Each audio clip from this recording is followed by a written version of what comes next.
Welcome back, everyone. This is another episode of the Exodus Project. I'm your host, Steve Eisenhower, and today I'm going to do a presentation titled The Bible Translators Lied, and here is why. This is an Exodus Project presentation, but before I get started, hit that subscribe button, turn on the notifications, and give me a big thumbs up. Make sure to check that description for any literary resource you may need. Let's get to it.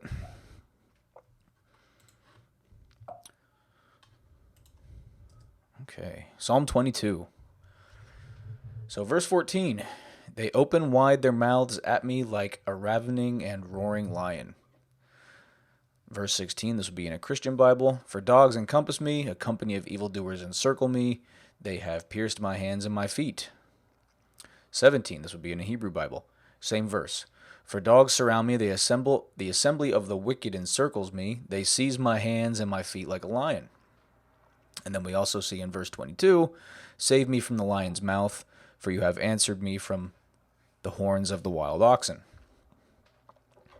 So the whole point of this video is Psalm 22 was clearly a purposeful mistranslation on behalf of the church for the verse in question, Psalm 22:16 in a Christian Bible, 17 in a Jewish Bible. So as we saw, for dogs encompass me, a company of evildoers encircles me, they have pierced my hands and my feet. So why did I bring up 14? So, they open wide their mouths at me, like a ravening, roaring lion. He's talking about his enemies. This is for some context. So out of the blue, why would 16 make sense to just, pierce my hands and my feet? Okay, they wanted to point to Jesus, but 17 for dogs, or same verse in the Jewish Bible, for dogs surround me, the assembly of the wicked encircle me, they seize my hands and my feet like a lion. So we already had lion in 14, so clearly, contextually, that would make sense. And 22, same thing. Save me from the lion's mouth, for you have answered me from the horns of the wild oxen. So that recurring lion theme would make the most sense. So let's move on and see what else they say.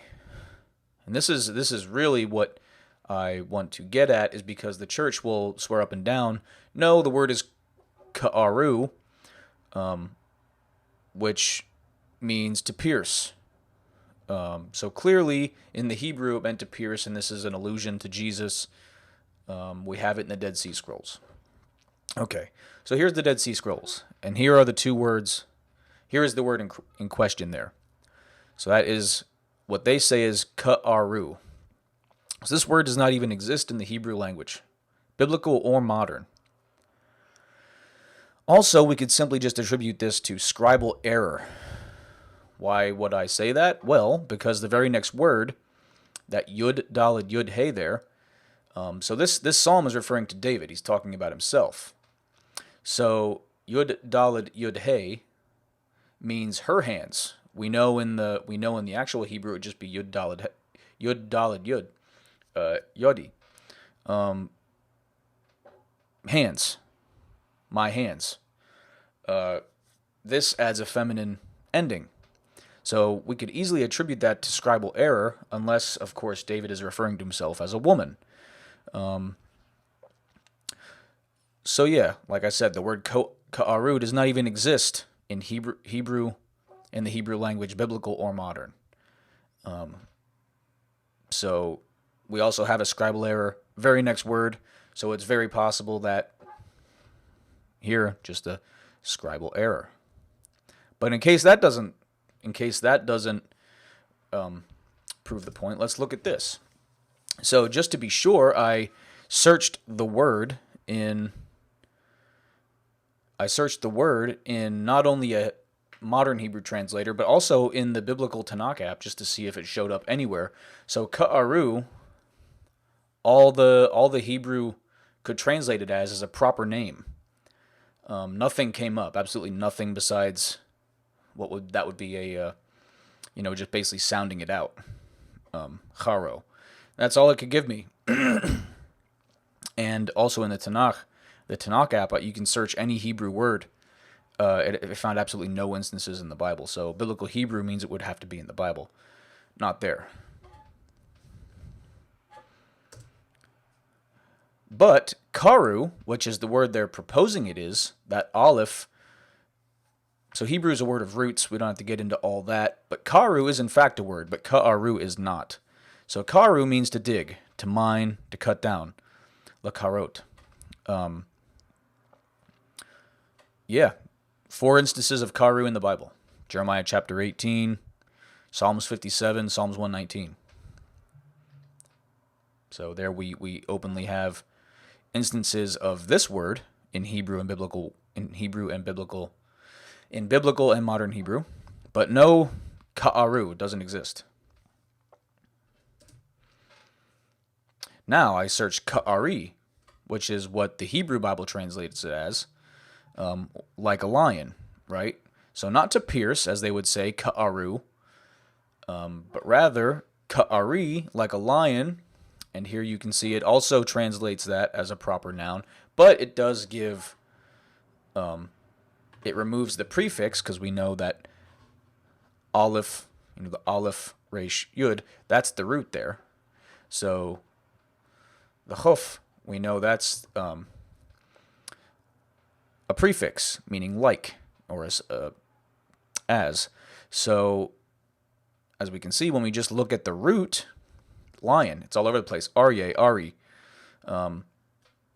Clearly it's there. And then when you look at the Bible side, found 4 instances of ka'ari in the Bible: Numbers, Isaiah, Ezekiel, Psalms 22. So it's there, people. That's pretty clear. So to remind you, ka'aru, not there. Karu, there 4 times. Ka'ari, there 4 times. So that the messianic apologetic, that ka'aru is what the Dead Sea Scrolls meant, and that's what it should be translated as in the Hebrew Bible, and it means to pierce or to dig. And as you could see in the prior slide, it also meant to mine. So digging is clearly the context with that word.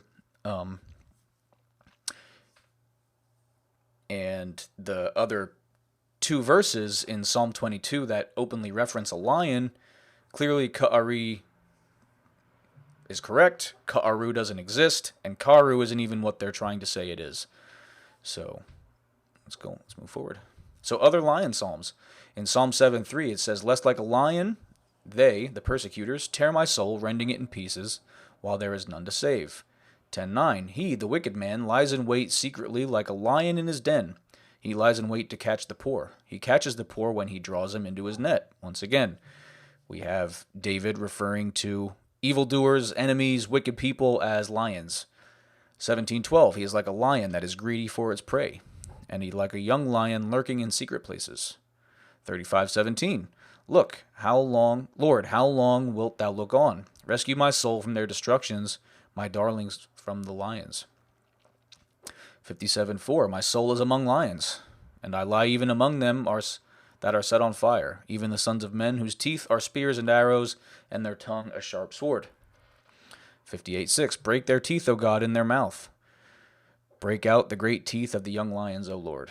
So clearly, contextually, we just keep getting these lions over and over and over again. Wicked people, enemies, his persecutors, his oppressors. David over and over again refers to them as lions.